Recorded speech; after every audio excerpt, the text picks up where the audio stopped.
ప్రశాంతంగా నిద్రపోయేందుకు నీంద్ యాప్లోకి అడుగుపెట్టండి. ఈ క్షణమే నీంద్ యాప్ను డౌన్లోడ్ చేసుకోండి. ఒత్తిడిని తగ్గించి ప్రశాంతమైన నిద్రలోకి మిమ్మల్ని తీసుకెళ్లే చక్కని కథలు, ధ్యాన పద్ధతులు, ఆహ్లాదకర సంగీతాన్ని మీరు నీంద్ యాప్లో మాత్రమే వినండి. ఏదైనా పని చేస్తున్నామంటే అది తప్పకుండా సమయానికి పూర్తయ్యేలా చూసుకోగలగాలి. లేదంటే ఆ పని పూర్తి చేయడానికి ఇంకాస్త ఎక్కువ పని చేయాల్సి వస్తుంది. అందుకే మనం ఎటువంటి సందర్భంలో ఉన్నా, ఏం చేస్తున్నా, ఏం ఆలోచిస్తున్నా చేయాల్సిన పనిలో మాత్రం ఆలస్యం జరగకుండా చూసుకోవాలి.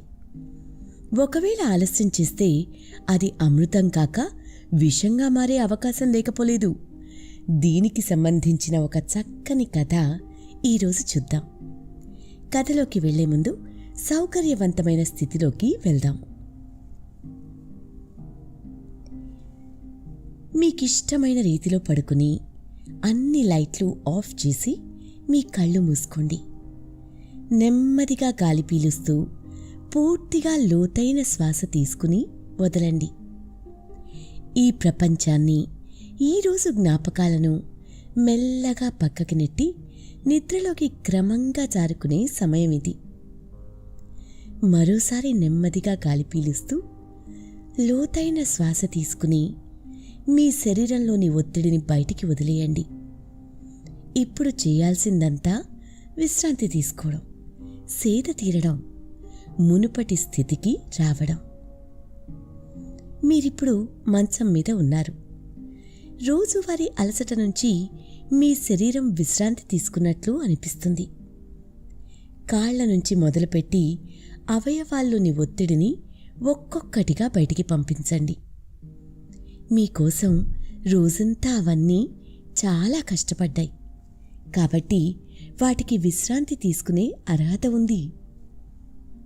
ముందుగా మీ పాదాల్లో మొదలైన విశ్రాంతి అనుభూతి క్రమంగా మీ మోకాలు క్రింది భాగానికి చేరుతుంది. అక్కడి నుంచి మోకాల్లోకి ప్రవేశిస్తుంది. ఇప్పుడు మీ కాలి ఎగువ భాగాన్ని విశ్రాంతి తీసుకొనివ్వండి. ఈ విశ్రాంత అనుభూతి క్రమంగా మీ పొత్తి కడుపు నుంచి వెన్నెముక ద్వారా ఎగువ వీపు వరకు వచ్చి తర్వాత మెల్లగా ఛాతీలోకి ప్రవహిస్తున్నట్లుగా గుర్తించండి. అక్కడి నుంచి మీ భుజాల్లోకి, తర్వాత మీ చేతుల్లోకి, చివరిగా వేలి కొనల వరకు వస్తున్నట్లుగా అనుభూతి చెందండి. ఆపై మీ మెడ, తల, ముఖం వరకు ఆ అనుభూతి ప్రవహిస్తుంది.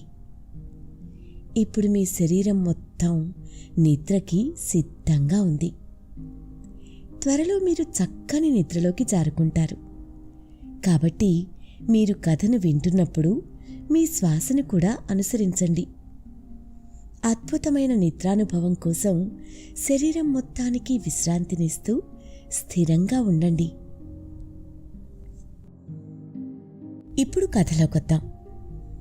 దేవలోకానికి చెందిన సుకుమారుడు అనే ఒక 10 ఏళ్ల అబ్బాయి ఎంతో సుకుమారంగా చిన్నతనం నుంచి పెరిగాడు. తనకి ఏ పని చేయాలన్నా సరే ఆ సుకుమారుడికి ఎంతో ఇబ్బందిగా, చాలా భారంగా అనిపిస్తూ ఉంటుంది. అంతేకాదు ఆ సుకుమారుడికి ఇంట్లో అసలు ఉండబుద్ధి అయ్యేదే కాదు. వేదాలు నేర్చుకోమని పండితుల దగ్గరికి పంపినా సరే ఇంట్లో నుంచి బయటికి వెళ్ళడానికి అదొక సాకుగా భావించేవాడు సుకుమారుడు. ఇంకేముంది, బయటికి వెళ్ళిన తర్వాత తన స్నేహితులతో ఆటలు మొదలుపెట్టేవాడు. వేదాలు నేర్చుకోవడం మానేసి దేవలోకంలో ఉండే పలు ప్రాంతాలను సందర్శిస్తూ ఉండేవాడు. తమ స్నేహితులు చదువుకోవడానికి వెళ్ళిపోయినప్పటికీ ఒంటరిగా అల్లరి చిల్లరగా తిరిగేవాడు. సాయంకాలం పూట తిరిగి ఇంటికి వచ్చి వేదాలు నేర్చుకుని అలసిపోయాను, వెళ్ళి విశ్రాంతి తీసుకుంటా అని తన తల్లిదండ్రులకి అబద్ధం చెప్పేవాడు.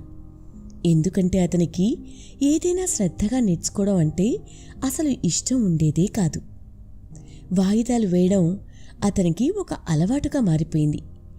కానీ అతను చెప్పే అబద్ధాలు ఏదో ఒకరోజు బయటపడక తప్పదు కదా. ఆ రోజు రాణి వచ్చింది. సుకుమారా సుకుమారా అంటూ ఒక పండితుడు అటుగా వెళ్తూ సుకుమారుడి ఇంటి దగ్గర ఆగి సుకుమారుణ్ణి పిలుస్తాడు. ఆ సమయానికి సుకుమారుడు ఇంట్లో లేకపోవడంతో సుకుమారుడి తల్లి బయటికి వచ్చి పండితుడికి నమస్కరిస్తుంది. ఏమిటమ్మా, మీ కుమారుణ్ణి వేదాలు నేర్చుకోమని మీరు పంపించారు, కానీ తను మొదటి రోజు తప్పిస్తే ఇప్పటి వరకు నాకు కనపడలేదు. అసలు విషయం ఏమిటా అని తెలుసుకోవడానికి వచ్చాను అని పండితులు గారు అసలు విషయం అడిగేసరికి సుకుమారుడి తల్లి ఆశ్చర్యపోతుంది. అదేంటి పండితులు గారు, తను రోజూ వేదాలు నేర్చుకోవడానికి సమయానికి మీ పాఠశాలకి అస్సలు మానకుండా వెళ్తున్నానని చెప్తున్నాడే, అయితే మీ దగ్గరికి రావట్లేదా అంటూ కాస్త బాధగా అడుగుతుంది సుకుమారుడి తల్లి. లేదమ్మా, సుకుమారుడు రావట్లేదు, అందుకే మిమ్మల్ని ఒకసారి అడిగి వెళ్దామని వచ్చాను. మీరేమో ఇలా అంటున్నారు, నాకంతా అయోమయంగా ఉంది. సరే, నే వెళ్తున్నాను, రేపు సుకుమారుణ్ణి తీసుకుని పాఠశాలకి తప్పకుండా రండి అని చెప్పి పండితుడు అక్కడి నుంచి వెళ్ళిపోతాడు.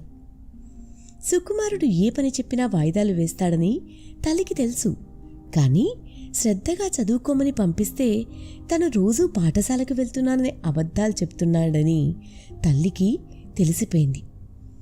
అదే విషయాన్ని సుకుమారుడి తండ్రికి కూడా తెలియజేయడంతో చాలా కోప్పడతాడు. సాయంత్రం 4 అవుతుంది. అదే సమయానికి సుకుమారుడు ఇంటికి వస్తాడు. సుకుమారా, ఎక్కడికెళ్ళొస్తున్నావు అని తండ్రి అడగగానే రోజులాగే వేద పాఠశాలకి వెళ్ళి వస్తున్నాను అని సుకుమారుడు అబద్ధాన్ని చాలా సులువుగా చెప్పేస్తాడు. ఇంకేముంది, అసలు విషయం తెలిసిన తండ్రి ఆవేశాన్ని ఆపుకోలేక, ఇంకా ఆపు సుకుమారా, ఎన్ని రోజుల పాఠశాలకు వెళ్తున్నాను అంటూ మమ్మల్ని ఇలా మోసం చేస్తున్నావు? మా కొడుకు ప్రయోజకుడు అవ్వాలని మేము ఎంతగానో కోరుకుంటున్నాం, కానీ నువ్వు అబద్ధాలు చెప్తూ పనులను వాయిదా వేస్తూ వస్తున్నావు. ఇలా చేస్తే నీ జీవితం నాశనం అవ్వక తప్పదు.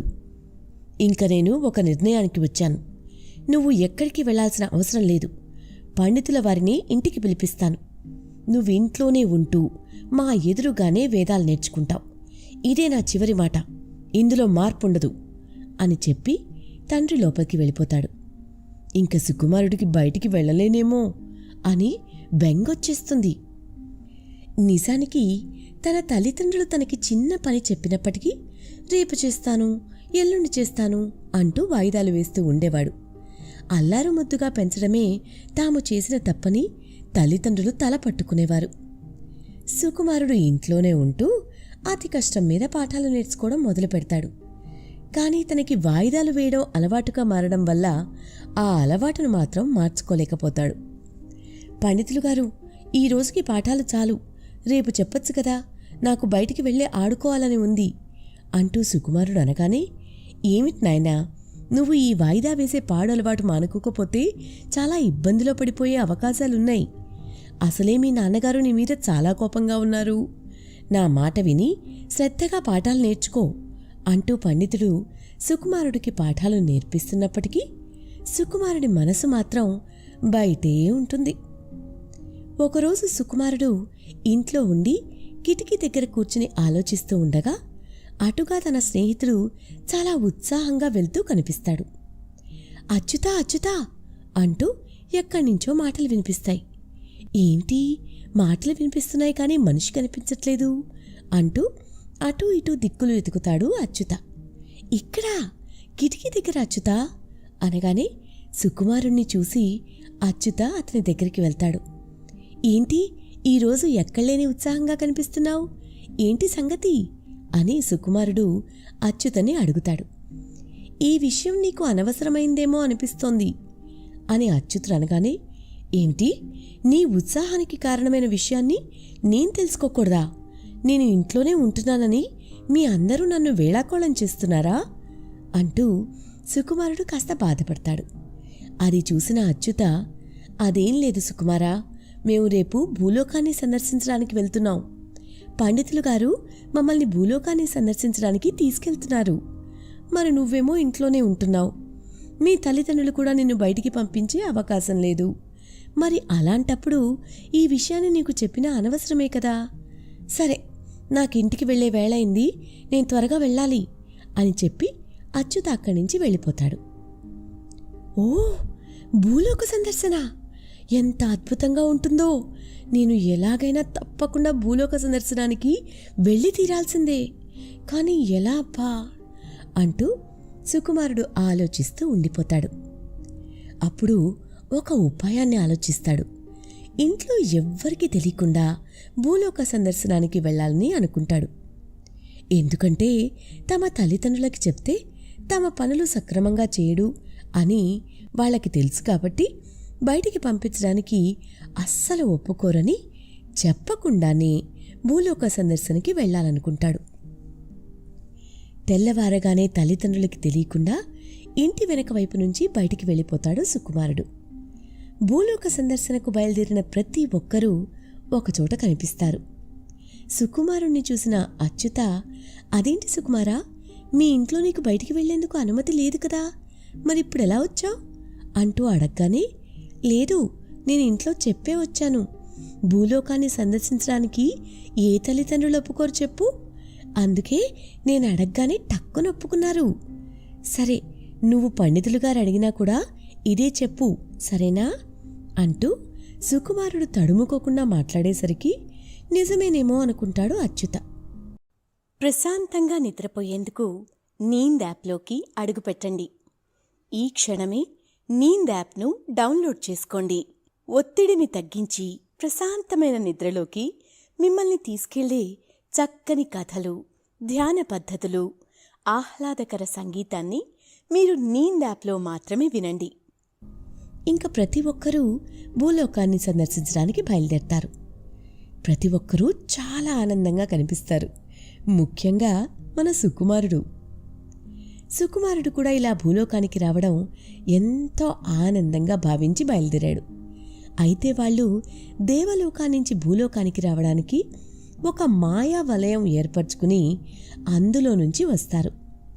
అంతేకాకుండా కేవలం 4 గంటల సమయంలో ఆ మాయా వలయం మాయమైపోతుంది.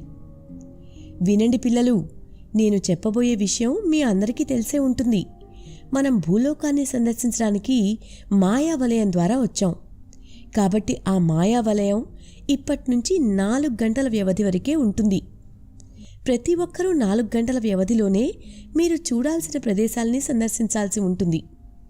ఎవ్వరూ ఆదమరిచి ఉండకండి, సమయాన్ని పాటించండి. అంతేకాకుండా సమయానికి మాయావలయం దగ్గరికి ప్రతి ఒక్కరూ తిరిగి రావాలి అంటూ పండితులు ప్రతి ఒక్కరిని హెచ్చరిస్తారు. అందుకే ప్రతి ఒక్కరూ కూడా ఏమాత్రం సమయాన్ని వృధా చేయకుండా భూలోకాన్ని చూడడంలో నిమగ్నులైపోతారు. సుకుమారుడు అలాగే తన స్నేహితుడితో కలిసి భూలోకంలో జరుగుతున్న ఒక సర్కస్ని చూడ్డానికి వస్తారు. ఆ సర్కస్ సుకుమారుడికి ఎంతగానో నచ్చుతుంది. అయితే ప్రతి ఒక్కరూ కూడా సమయాన్ని పోనివ్వకుండా మరో చోటికి వెళ్తూ సమయాన్ని చక్కగా ఉపయోగిస్తూ భూలోక వీక్షణను సద్వినియోగం చేసుకుంటూ ఉంటారు. తమకి తెలియని ఎన్నో విషయాలని నేర్చుకుంటూ ఉంటారు. ప్రతి ఒక్కరూ ఆదమరిచి ఉండకుండా ఎంతో ఇష్టంగా ఒక ప్రదేశాన్ని విశ్లేషిస్తూ వచ్చారు. తమ పండితులు చెప్పిన మాటలు మాత్రం ఎవ్వరూ మర్చిపోలేదు. కానీ సుకుమారుడు మాత్రం కేవలం ఆ సర్కస్ దగ్గర 4 గంటలు గడిపేశాడు. ఏంటి సుకుమారా, నువ్వన్నీ ఇలాగే చేస్తావా? నువ్వు ఎంత చెప్పినా మాట వినట్లేదు. దయచేసి నేను చెప్పేది విను. మనతో వచ్చిన స్నేహితులందరూ ఎన్నో ప్రదేశాలు సందర్శించారు, ఎన్నో పాఠాలు నేర్చుకుంటున్నారు. మనం కేవలం సర్కస్ దగ్గరే ఉంటే సరిపోదు. నేను చెప్పేది విను. మనం సందర్శించాల్సిన ప్రదేశాలు, చూడాల్సినవి చాలా ఉన్నాయి. మనం కూడా మన స్నేహితులతో కలిసి వెళ్దాం పదా అంటూ సుకుమారుడితో వచ్చిన ఆ స్నేహితుడు అచ్యుత ఎంత చెప్పినా సరే మరో చోటికి వెళ్లేందుకు నిరాకరిస్తాడు సుకుమారుడు. మనం వేరే చోటికి వెళ్లాల్సిన అవసరం ఏముంది? అయినా మనకి చాలా సమయం ఉంది కదా, ఇంకో గంట ఇక్కడే గడిపి అప్పుడు వెళ్దాం. చూడు, ఈ విచిత్రమైన ప్రదేశం ఎంత బాగుందో. ఏనుగులు, సింహాలు, ఎలుగుబంట్లు ఎంత చక్కగా చెప్పిన మాట వింటున్నాయో చూడు అంటూ సుకుమారుడు అచ్యుతకి తన శైలిలో చెప్పడానికి ప్రయత్నిస్తాడు. ఆ సింహాలు, పులులు మాట వింటున్నాయి కానీ నువ్వు మాత్రం మాట వినట్లేదు. సరే కానీ నీ ఇష్టం అంటూ విసిగిపొట్టి మాట్లాడతాడు అచ్యుత. అలాగే సుకుమారుడు మాట వినకుండా సర్కస్ దగ్గరే నుంచుని చూస్తూ ఉంటాడు. అలాంటి సర్కస్ దేవలోకంలో కూడా ఉంటే బావుంటుంది అనుకున్నాడు. అలాగే సర్కస్ చూస్తూ ఇంకా ఏవేవో ఆలోచిస్తూ మైమర్చిపోతాడు. ప్రతి ఒక్కరూ ఎంతో సంతోషంగా వాళ్ళు చూడాలనుకున్న అన్ని ప్రదేశాలను సందర్శించారు. పండితుల దగ్గర శ్రద్ధగా వారు ఎన్నో విషయాలు నేర్చుకున్నారు. కానీ ఈ సుకుమారుడికి మాత్రం వాయిదాలు వేయడం అలవాటు కాబట్టి ఇంకో అరగంట అంటూ తనతో పాటు తన స్నేహితుడు అచ్యుతని కూడా ఏ ప్రదేశాన్ని సందర్శించడానికి వీలు లేకుండా చేశాడు.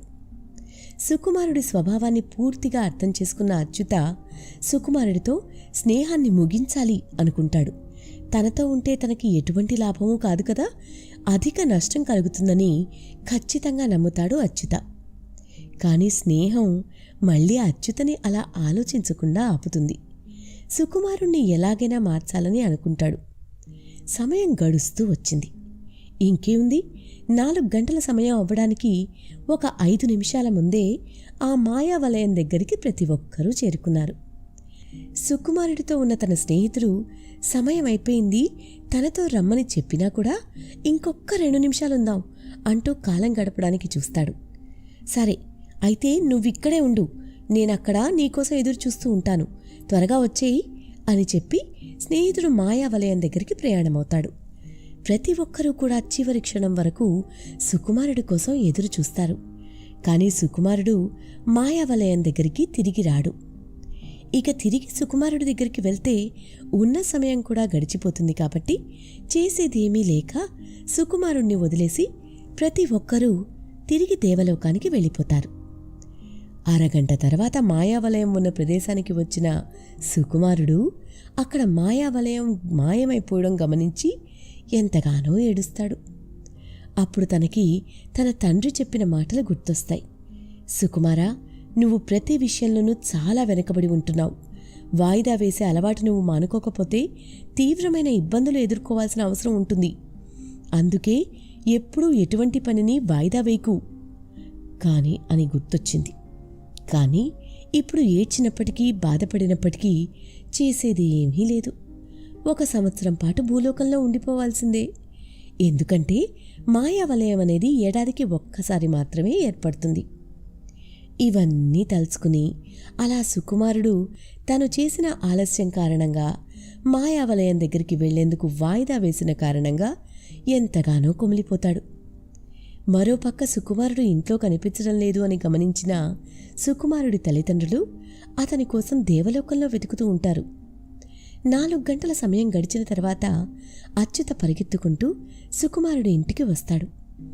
అప్పటికే సుకుమారుడు ఎక్కడో వెళ్ళిపోయాడు అనే బాధలో ఉన్న సుకుమారుడి తల్లిదండ్రులు విషయాన్ని అచ్యుత ద్వారా తెలుసుకుంటారు. కానీ మాయావలయం అయితే ఏడాదికొక్కసారే వస్తుంది అనే విషయం తమ తల్లిదండ్రులకి తెలుసు. మొదట్లో బాధపడినప్పటికీ ఏదో ఒక మార్గం ఉంటుందని ఆలోచిస్తారు. సుకుమారుడి తల్లిదండ్రులు దుఃఖంతో విష్ణుదేవుడి దగ్గరికి వెళ్తారు. తమ కొడుకు సుకుమారుడికి జరిగిన ఈ విషయానికి విష్ణుదేవుడు కూడా కాస్త బాధపడతాడు. కానీ సుకుమారుడి స్వభావం మారాలి అంటే ఒకరోజు తప్పకుండా అతను భూలోకంలోనే గడపాల్సి ఉంటుందని విష్ణుదేవుడు తమ తల్లిదండ్రులకి ఖచ్చితంగా చెప్తాడు. సుకుమారుడి తల్లిదండ్రులు కూడా ఎంతో దుఃఖంతో విష్ణుదేవుడు పెట్టిన షరతుకి ఒప్పుకుంటారు. ఒకరోజు పూర్తయిన తర్వాత మాయావలయం తెరుచుకుంటుంది. సుకుమారుడు మాయావలయం ఎక్కడైతే ప్రకాశిస్తుందో అక్కడే ఒక రోజంతా ఉండిపోతాడు. అప్పుడే తమ తల్లిదండ్రులు మాయావలయం ద్వారా రావడం చూసి పరిగెత్తుకుంటూ వెళ్ళి వాళ్ళని గట్టిగా కౌలించుకుంటాడు. అమ్మా నాన్న, మీరు నాకు చెప్పిన మాట నేను ఎప్పుడూ వినలేదు. వాయిదాలు వేయడం వల్ల ఎంతటి నష్టం జరుగుతుందో నేను తెలుసుకున్నాను. ఇప్పటినుంచి మీరు చెప్పిన మాట నేను వింటాను. తెలివిగా ఉండడం ఖచ్చితంగా నేర్చుకుంటాను. వాయిదా వేసే పద్ధతిని మానుకుంటాను. ఇలా మీకు మాటిస్తున్నాను అని సుకుమారుడు అన్న మాటలు విన్న తల్లిదండ్రులు ఎంతగానో సంతోషిస్తారు. తమ కుమారుడు మారినందుకు ఆనందంతో తిరిగి దేవలోకానికి ప్రయాణమవుతారు. అందుకే సమయాన్ని సద్వినియోగం చేసుకోగలగాలి. ఒక పని చేయడానికి వాయిదా వేస్తే ఆ పని చేసే అవకాశం మనకి ఇంకెప్పటికీ దొరకపోవచ్చు.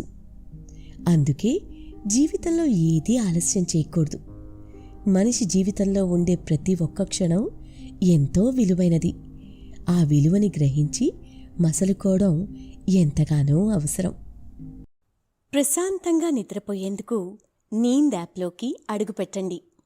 ఈ క్షణమే నీంద్ యాప్ను డౌన్లోడ్ చేసుకోండి.